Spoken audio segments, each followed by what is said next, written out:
शुरुआत में बताया जाता है कि धरती पर रेबीज वायरस का एक वेरिएंट वायरस फैल चुका है, जिससे लगभग 7 करोड़ लोगों की मौत हो चुकी है और उसी वजह से लोगों ने पहले की तरह रहना छोड़ दिया। मतलब वो अलग तरीके से रह रहे हैं। लोग अब बंकर्स में रहते हैं, जहाँ पर अंडरग्राउंड बंकर के अंदर उनके लिए सारी चीजें अवेलेबल हो जाती हैं। तो डॉक्टर्स को दिखाते हैं जो इस वायरस की वैक्सीन बनाने की कोशिश कर रहे हैं, जिसके लिए उन्हें पेशेंट 0 नाम का एक पेशेंट चाहिए, जिसको लेकर ऐसा माना जाता है कि अगर वो उनको मिल जाए तो उसकी मदद से वो वायरस की वैक्सीन बना पाएंगे। सो इस वायरस के बारे में और जानते हुए उनको ये पता चल जाता है कि ये वायरस 90 सेकंड्स के अंदर ही किसी को भी इन्फेक्ट कर सकता है और अगले पल वो किसी जानवर में बदल जाएगा। हालांकि दोस्तों, बाकी ज़ॉम्बी मूवी की तरह यहाँ पर ज़ॉम्बी का कॉन्सेप्ट वैसा नहीं है जैसा हम ज्यादातर मूवी में देखते हुए आए हैं। ये ज़ॉम्बीज वैसे बेवकूफ ज़ॉम्बीज नहीं है जो किसी पर भी हमला करके उनको इन्फेक्ट कर देते हैं, बल्कि इनके पास अपनी बुद्धि है, सोचने की क्षमता है और इनसे बात भी की जा सकती है। तो आगे हम मॉर्गन नाम के एक आदमी को देखते हैं जो ऐसे ही अंडरग्राउंड बंकर में रहता है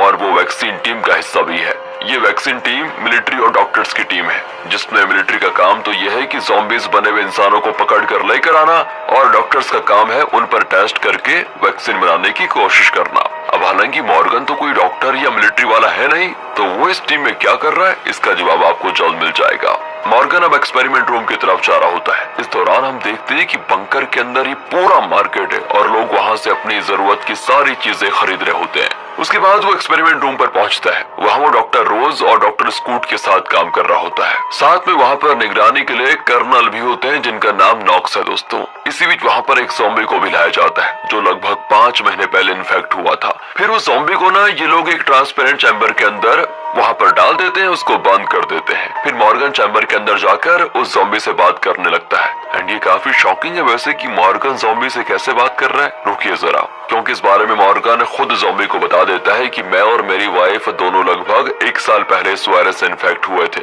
जहाँ मेरी वाइफ तो वायरस की वजह से ज़ॉम्बी में बदल गई, वहीं मेरी बॉडी ने किसी तरह इस वायरस को झेल लिया और मुझे ऐसी पावर दे दी जिससे मैं ज़ॉम्बी से बात कर सकता हूँ। मॉर्गन फिर उस ज़ॉम्बी से उसका नाम पूछता है, जिसमें वो बताता है कि मेरा नाम मिन्स्ट्रो है और मैं मिनेसोटा में हैलोवीन के वक्त पर इन्फेक्ट हुआ था, यानी कि अक्टूबर के महीने में। मॉर्गन फिर मिनेसोटा को समझाता है कि देखो, हम तुम्हारी मदद करना चाहते हैं, हम चाहते हैं कि तुम और तुम्हारे जैसे सभी लोग। अब मॉर्गन मिनेसोटा से बात कर ही रहा होता है कि तभी बाहर कर्नल नॉक्स का पेशेंस टूट जाता है और वो माइक पर कुछ ऐसी बकवास करता है जिस वजह से मिनेसोटा, जो कि मॉर्गन से बात कर रहा था अभी तक और शांत था, वो फिर से अग्रेसिव हो जाता है। इस पर तो मॉर्गन को भी गुस्सा आता है कि यार मैं इनके लिए बात कर रहा हूँ और यह है कि उसको भड़काया जा रहा है। वो भी नॉक्स पर चिल्लाकर चैम्बर से बाहर आ जाता है, जिसके कुछ देर के बाद नॉक्स उसे वापस चैम्बर में जाने को कहता है, लेकिन मॉर्गन तो गुस्से में होने की वजह से जाने से बिल्कुल मना कर देता है। अब इससे तो वो नॉक्स और गुस्सा हो जाता है और सीधे जाकर गन से मिनेसोटा की खोपड़ी उड़ा देता है। मॉर्गन भी ये देखकर गुस्से के अलावा कुछ कर नहीं पाता, सोचता है कि कितने जालिम लोग हैं।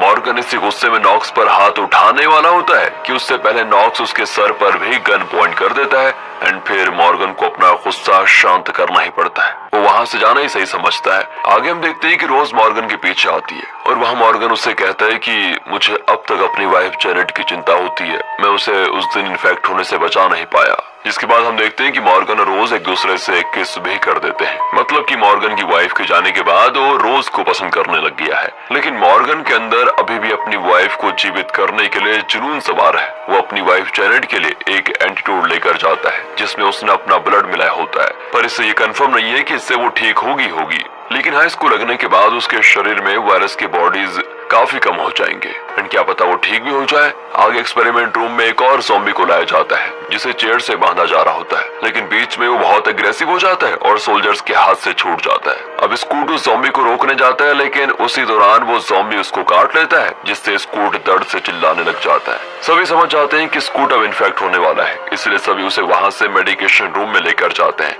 यहाँ तक कि रोज स्कूट के उस हाथ के हिस्से को काट देती है जहाँ पर ज़ॉम्बी ने काटा था, लेकिन कोई फायदा नहीं होता। तब तक स्कूट के शरीर में पूरा वायरस फैल चुका था और वो इन्फेक्ट भी हो जाता है। अब नॉक्स को तो जरा भी दया नहीं है, वो सीधे स्कूट को शूट करके मार डालता है। हालांकि दोस्तों, वो स्कूट को बाकी पेशेंट्स के साथ रख सकता था, लेकिन नॉक्स ने यहाँ पर अपनी पूरी बेवकूफी दिखा दी उसको मारकर। आगे रोज और मॉर्गन स्कूट के बेटे के पास जाते हैं उसे बर्थडे विश करने के लिए, क्योंकि उन्होंने स्कूट के मरने से पहले उसे वादा किया था कि वो उसके बेटे का ख्याल रखेंगे। मॉर्गन स्कूट की मौत से बहुत गुस्से में होता है और सबसे ज्यादा गुस्सा उसको नॉक्स पर आता है। तो सबसे पहले तो वो सीधे उस इन्फेक्टेड ज़ॉम्बी के पास जाता है जिसने स्कूट को काटा था और उससे पूछता है कि मुझे जल्दी बताओ कि पेशेंट जीरो कहाँ पर है और तुम उसके बारे में क्या जानते हो। लेकिन वो ज़ॉम्बी कुछ भी बताने से मना कर देता है, जिसके बाद मॉर्गन उसको गन पॉइंट पर कर देता है और इससे पहले कि मॉर्गन उसे शूट करके मार डालता, मॉर्गन को वापस बुला लिया जाता है, जहां उसको पता चलता है कि मिनेसोटा जो पहले वाला ज़ॉम्बी था और इस ज़ॉम्बी में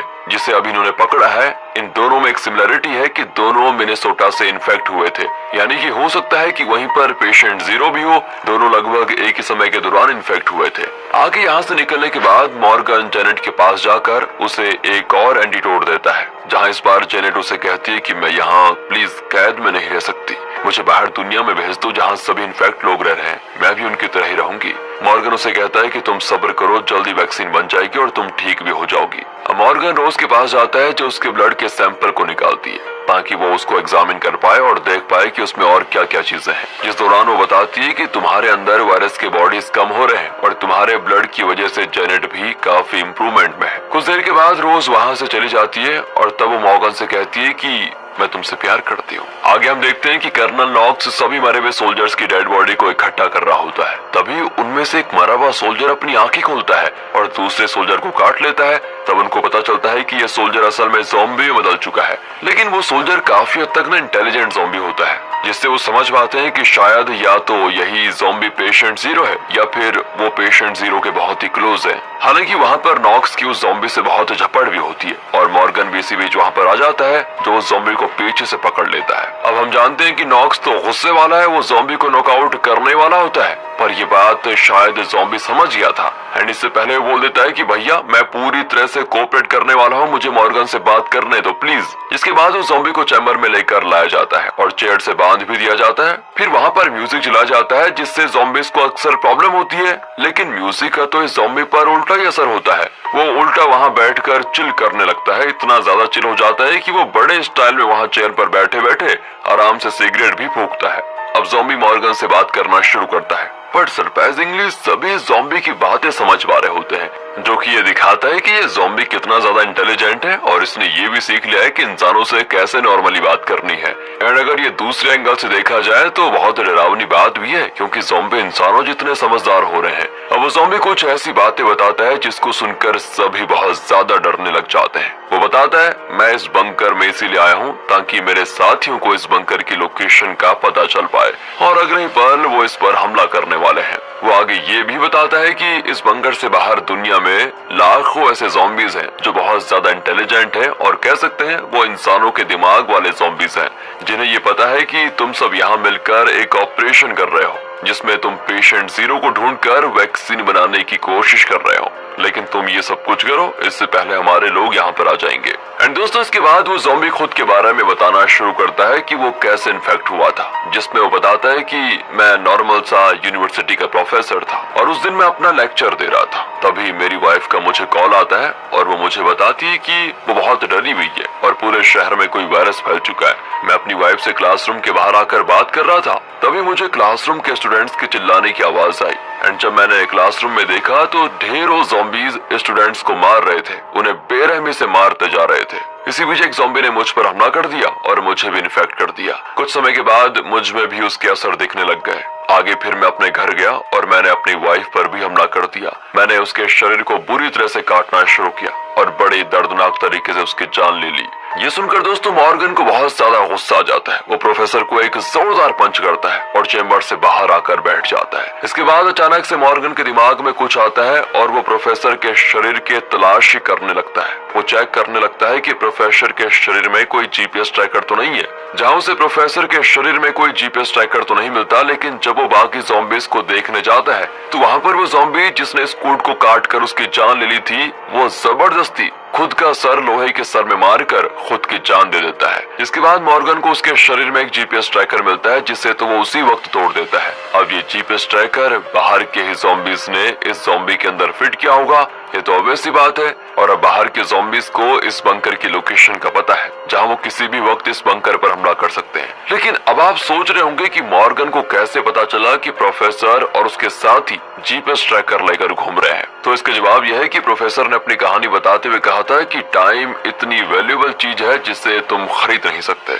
एंड इससे मॉर्गन समझ जाता है कि प्रोफेसर अपनी कहानी बताकर उन्हें डिस्ट्रैक्ट करने की कोशिश कर रहा था। इससे होगा ये कि बाहर के ज़ॉम्बीज को ज्यादा टाइम मिल जाएगा बंकर पे आने के लिए। और ज़ॉम्बीज बंकर तक आएंगे कैसे? ऑब्वियसली किसी जीपीएस ट्रैकर की मदद से, क्योंकि स्मार्टफोन यूज करते तो पकड़े जाते। स्मार्ट ज़ॉम्बी है ना। खैर मॉर्गन का ये डर सच भी हो जाता है, जहां कुछ ही पलों में बंकर पर ज़ॉम्बीज के एक के बड़े एक झुंड का हमला होता है और सेल में बंद किए हुए ज़ॉम्बीज को भी बाहर वाले ज़ॉम्बीज आराम से छुड़ा लेते हैं। जिसके बाद ये सभी ज़ॉम्बीज बंकर में रह रहे सभी इंसानों पर हमला कर देते हैं और सोल्जर्स इनको रोकने की पूरी कोशिश में लगे होते हैं। लेकिन ज़ॉम्बीज की संख्या इतनी ज्यादा होती है कि इनको रोक पाना बहुत मुश्किल था। यहाँ तक कि एक एक करके सभी सोल्जर्स भी मारे जा रहे होते हैं। तभी ये ज़ॉम्बी कर्नल के रूम तक पहुंच जाते हैं, जहां से कर्नल नॉक्स और रोज को भागना ही पड़ता है। एंड उसी दौरान हम नॉक्स की एक और ग्रीवी हरकत को देख पाते हैं, जहां नॉक्स और रोज लिफ्ट तक पहुंच गए होते हैं तो एक और दूसरा कर्नल भागकर लिफ्ट में आ रहा होता है, जहां उसके पीछे काफी ज़ॉम्बीज भाग रहे होते हैं। तो यहाँ पर नॉक्स ये करता है कि जानबूझकर उस कर्नल के पैर में गोली मार देता है, जिससे सभी ज़ॉम्बीज उस पर हमला कर दे और रोज और वो बचकर यहाँ से निकल जाए। अब आप सोच रहे होंगे कि ये बंदा रोज के लिए इतना क्यों कर रहा है? तो ये बहुत ही बड़ा सनकी और सेल्फिश है।